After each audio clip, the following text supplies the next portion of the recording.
तुम्ही कांद्याची पातीला असंच बनवता का? नुसती धरायची, कापायची आणि कढईत टाकायची, फक्त असंच नाही बरं का. पण आज मी याला आहे ना असं वेगळं आणि टामटिंग बनवणार आहे ना, जे तुम्ही हा व्हिडिओ पाहिल्याच्या नंतर लगेच बनवायला घेणार. मग त्यासाठी काय करायचं, कांद्याची पात मस्त असते हिरवीगार स्वच्छ धुवून घ्यायची बरं का.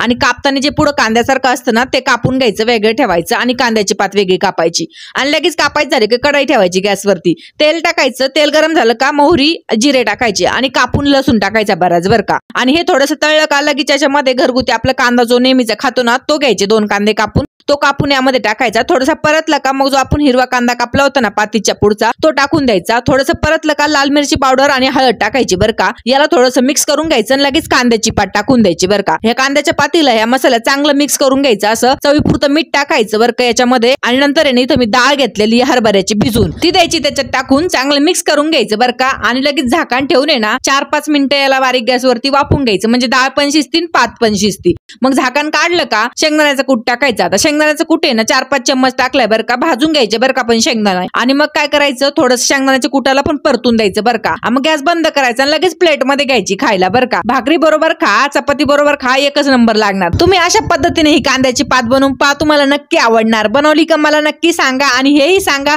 की ही कांद्याची पातीची रेसिपी तुम्हाला आधीपासूनच माहिती होती का.